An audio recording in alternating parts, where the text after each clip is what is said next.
This is happening globally. We can't escape that. No country is immune from this. Most places have been taken by surprise when it comes to this. But when you look back at it logically, it very kind of elegantly charts itself to where we are right now. Although discrimination, persecution, exclusion, and violence seems to appear on the basis of religious fault lines or religious identities, it is not the result and is not correlated with a rising religiosity. The Christian majority or the Muslim minority, both of which are far more secular, less observant, less religious than previous generations by a long margin. There have been border-making mechanisms for the previous thousands years, if not earlier.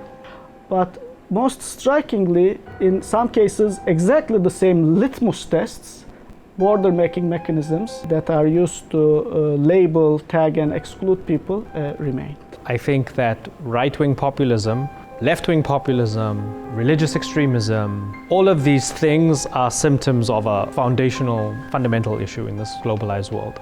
And for whatever reason, we tend to find ourselves reverting to a sort of tribalism, more nationalism, ultra-patriotism in certain places. Generally speaking, all of these trends, the far right, religious extremism, the far left, they tend to provide easy answers to really complicated problems.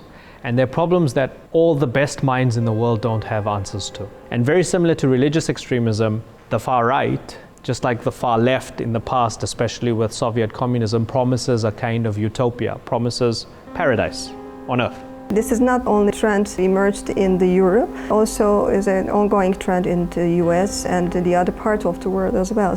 The far right, I think, is a reaction to globalization and is a reaction to an interconnected world that people don't understand. I think there's so much out there that just completely bewilders people. It drives people insane. And suddenly now you have to come across ideas and ideologies and peoples and philosophies that are so different to what you grew up with. You have to find a way to harmonize all of this and create a society where you can all agree on everything and not harm each other. We're all connected at any given moment where one thing that happens here creates a domino that can damage somebody elsewhere, economically, politically. I think we need to distinguish between three different levels of danger, so to say. I call these the yellow alarm, the orange alarm, and the red alarm. The yellow alarm is what I call the rise of anti-Semitic, Islamophobic, intolerant public opinion and discourse. Many publics, for better or worse, are intolerant, and that intolerance may have a tendency to rise in tandem with socioeconomic inequality, other kinds of social and political stress. Donald J. Trump is calling for a total and complete shutdown of Muslims entering the United States until our country's representatives can figure out what the hell is going on. When we look at the digital world, it's revealing because we see how people are grouping themselves into echo chambers on Facebook, on Twitter, and other places. People are seeking out these little bubbles and pockets where they can release themselves, stop playing nice anymore. And that's a very dangerous thing for the communities that they live in, the countries that they live in, and beyond those borders for the human race as a whole. In many Western and non-Western societies, unfortunately, we are beyond the level of yellow alarm into the territory of the orange alarm. What I call orange alarm is the legal, institutional, and in some cases even constitutional measures to disenfranchise certain categories of people, ethnic, religious, racial, and other minorities. If a country like Iceland or Switzerland or Germany, where it was attempted, prohibits male circumcision and ritual animal slaughter, this to a considerable extent makes the life of a Jew and Muslim, as a Jew and Muslim, not impossible but extremely difficult.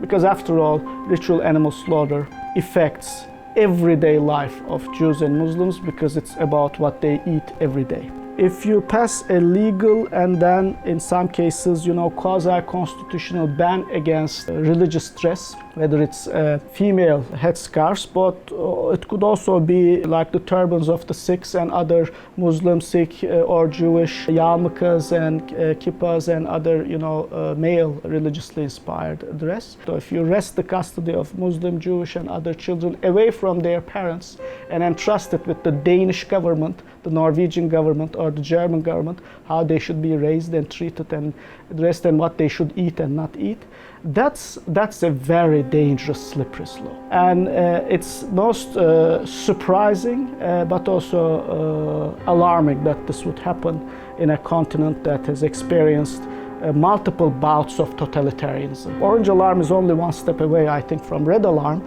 which is basically violence. At first, a sporadic acts of violence, the synagogue shootings and arson attacks against mosques. Members of the ethno-religious minorities get killed. I cannot call it just the far-right political parties or far-right political rise. It's also the rise of the illiberal democracies, rise of authoritarianism, rise of strong leader with the populist agendas, rise of populism. There are, of course, similarities and commonalities among the states. For instance, in economy, they prefer neo-mercantilist approach, and they're all anti-globalization. They prefer protectionism in economy, and this might lead to trade wars. They focus on the traditional security understanding rather than the human security understanding to protect the civilians or provide assistance to the people. They have tendency to ignore the flaws of the neoliberal policies and to they have tendency to accuse the immigrants and choose them as a scapegoat to mask their failures. They use the populist discourses, which are non-exist actually. There are much more recent commonalities between far right in Western Europe and in the non-Western world that we can also talk about. One of them, a very prominent one, is the embrace of, for the lack of a better word, what we can call roots of the soil nationalism. And nativism. From India to the Orthodox Balkans to Western Europe to incredibly United States and Australia and New Zealand, which are actually immigrant settler colonies, you have certain groups, individuals, parties, populations who claim that we are the true indigenous natives of this soil, this land. They are also against some international institutions, regional organizations or integrations like the EU, because they are against the idea to give up their national sovereignty to a supranational power like the EU. For instance, when we look at the far-right parties in European Union member states, they are either opposed to the EU membership or they prefer EU membership but intergovernmental type of EU membership. They also attack the EU because of its postmodern, post-Westphalian structure. Their expectations is different. They have not just have anti-immigration agenda. Their trade understanding is more protectionist. They see the security concept from the traditional security understanding, not the human security concept. Balkan nationalists, Serbian in particular, claim that Islam and Judaism too, of course, is non-native, a newcomer, an immigrant religion. They claim in India, in Myanmar, respectively, that the Hindu India is the true India, that the Muslims of India and definitely Pakistan, Bangladesh are newcomers, that they are invaders. And this roots of soil, indigenous nativist nationalism somehow justifies Buddhist far right in Myanmar, Hindu far right in India, Orthodox far right in Serbia or Greece, Catholic and Protestant far right in France, in Norway, in New Zealand. An unfortunate commonality that we are all too aware living in Turkey is that in all of these cases that I mentioned, the victims happen to be Muslims. In the case of the genocidal violence against the Rohingya in Myanmar, in India today and in the past, from Gujarat pogrom to what happened before and after in Kashmir, to the Bosnian genocide in Serbia, to the Christchurch massacres in New Zealand, to various episodes in the Western world. The lack of a great power which could intervene on behalf of these victims of mass killings or legal, institutional, constitutional discrimination and persecution is a structural feature of international relations at present. Because if the victims were, and here the Muslim component does tie into the international system, because if the victims, say, were primarily Catholic or Protestant, there would be one or multiple of the great powers with a greater motivation because of their domestic political pressure and lobby groups to intervene on their behalf and rescue. So it is unfortunate that these 2 decades did witness a kind of an open season of mass killing against Muslim minorities from Southeast Asia to Southeast Europe and beyond.